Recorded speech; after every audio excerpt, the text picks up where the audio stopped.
loishalle machu adi fajare side amaga pulap thong amane do yadraba side fajare sing liter ani amukta thaksan bage yadre kantor.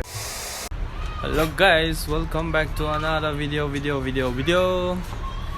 Ay ngasi di wari im liter ge mam da koi mukbang fail hogi bagi wari ma hapchala ge aduga video nam da je tham phare ba ko exact khab di hele do video di mam lai yo pending da thagat ba do handa di koi bu sukra handare chatre financially problem lai ni na ado hujik se video se mamang da video nam ki bada ne yamna aingon da nungai jal da video khak lai ba kai da ge da khoi se mukbang taw se na aina chicken mukbang taw se na bunau je hore bunau ga khoi ni se chicken lai re ko ai adagi mana nan thonge abnau ne yam tin nan thonge chicken je hoi ba kham cha ba so then ko chicken je wai tau ge da mubang je hore video nam me aduga video sama tiam dang nam me ba atai full din nam gi ba da adu mang gre ba phone da gi ai gi camera de nam dra ba phone da ina gimbal gi f ta to nam mu ne ba ado kai na problem no khang de technical issues to kai oi duino ai gi phone je storage su kha full oirak pagi yadabni ba adugi problem oidura gen tadre ba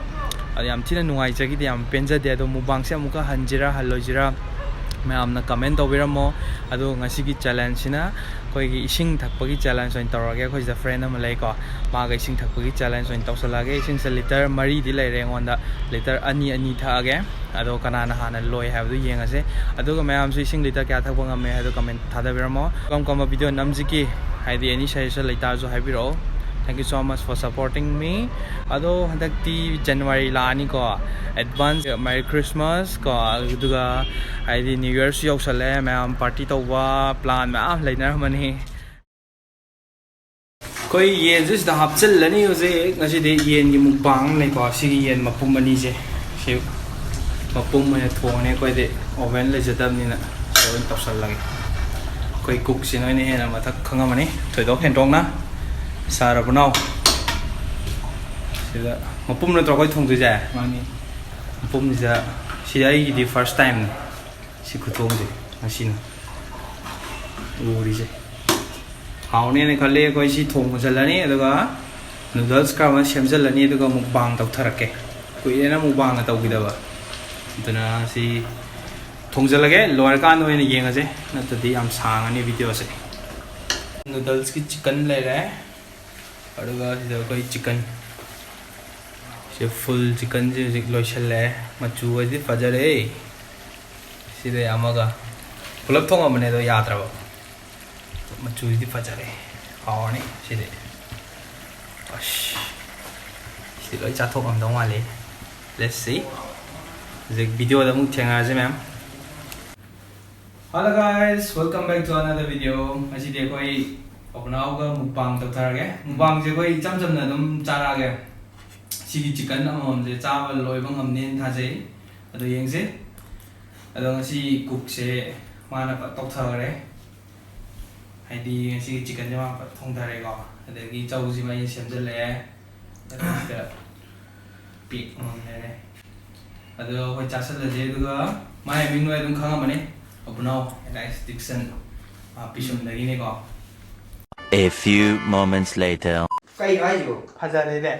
Sao lor ga da. Ya. Cái phone gì đâu vậy? Phone na de. Năm mình thấy chicken cái mini kun mukil hồi ni.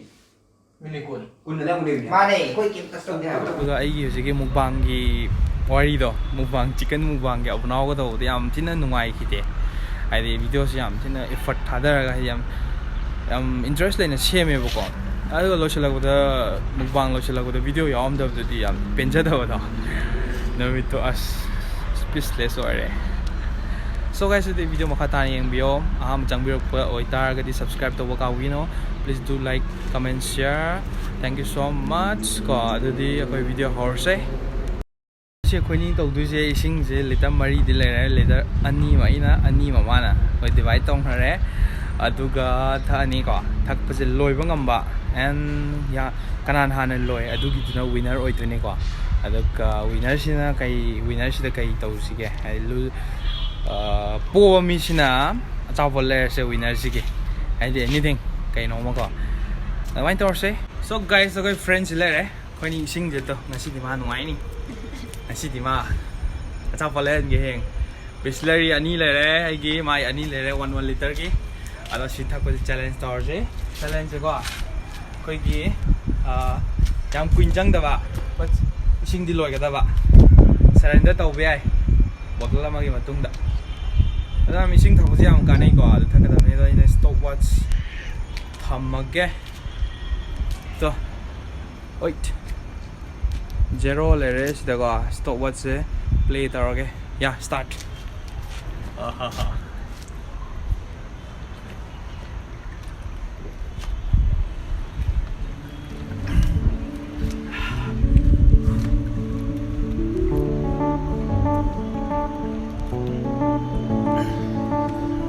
I've been here, but I have to stay afloat. It's nicer.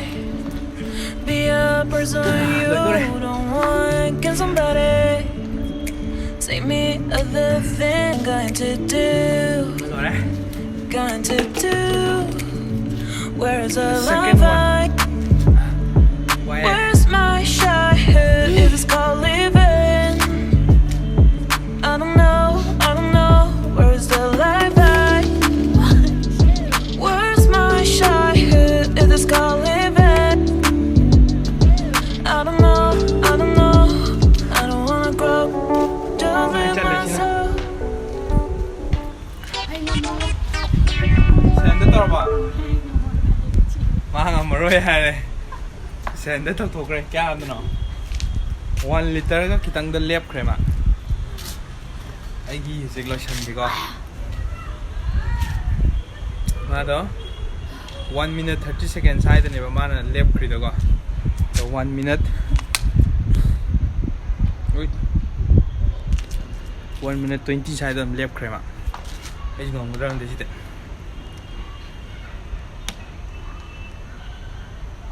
Why?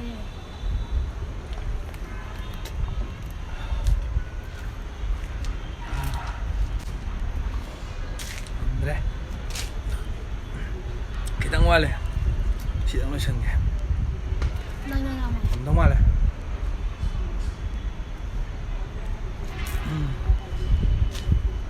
Amazing.